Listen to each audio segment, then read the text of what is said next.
Developing right now, Baltimore City State's Attorney Marilyn Mosby now finding herself a defendant. The Baltimore Sun reporting that 2 Baltimore police officers charged in the death of Freddie Gray are now suing Mosby in civil court. Sergeant Alicia White and Officer William Porter are suing Mosby for defamation and invasion of privacy. The on-the-record legal panel is here. Former homicide detective and criminal defense attorney Ted Williams and former prosecutor Katie Fang. Katie, who's suing, and what's the story behind it?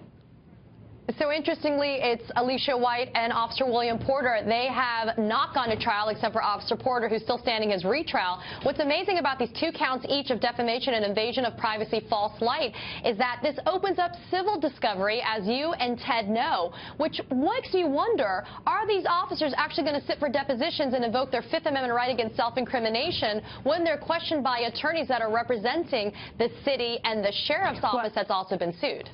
Well, I think one of the reasons they had to file was because the allegations from the press conference a year ago, and they were up against the statute of limitations. If they didn't file, that's right, it runs they in a were year. stuck. So Ted, your thoughts on this? This thing is unfortunately dead on arrival.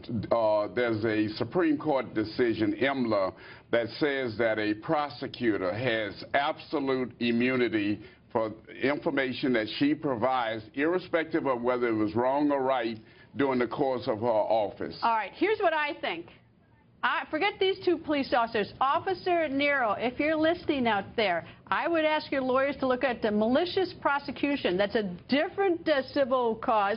And of course, he has been tried and acquitted, because what a malicious prosecution is when a defendant did not have Mosby in this instance, whether or not she had probable cause or reasonable grounds to support the original case, or whether she did it basically maliciously. And if you go to the judge's decision that acquitted him, found him not guilty, the judge says the defendant, meaning Nero, was not present at the time of the arrest, and the arrest was the basis of the lawsuit.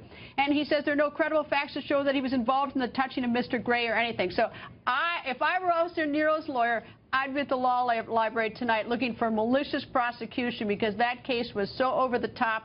I don't know if he meets the elements, but I think it needs some research. Your thought, Katie? Yeah, it actually does meet the elements, and we talked about the other night that Nero's attorney should look into malicious prosecution. What's great about a malicious prosecution lawsuit, Greta and Ted, is that you can get punitive damages. You can get jacked up damages against a defendant. Now, listen, the city's already paid $6.4 million to Freddie Gray's family. I wonder if they're going to pay out even more if Nero pursues this lawsuit. Billy, we know Billy Murphy. Yeah, well, Billy got paid, but I can tell you, unfortunately, even if Nero did this, and I would hope that he could prevail, but the way the law is, as of now, he would not be able to prevail on a malicious prosecution. It's a very tough sell, but remember, it's only a preponderance of the evidence. And, you know, and like anyone looking at this case, I mean, I know, if I'm telling you, if I were his lawyer, I'd get the law library tonight. You got to get it past the judge. I don't care. I don't think you can get it past the judge. I'd try it. Katie and I'd try it. Don't, if you're Officer Nero, don't call Ted. He's not even interested. Anyway, Ted, Katie, thank you both.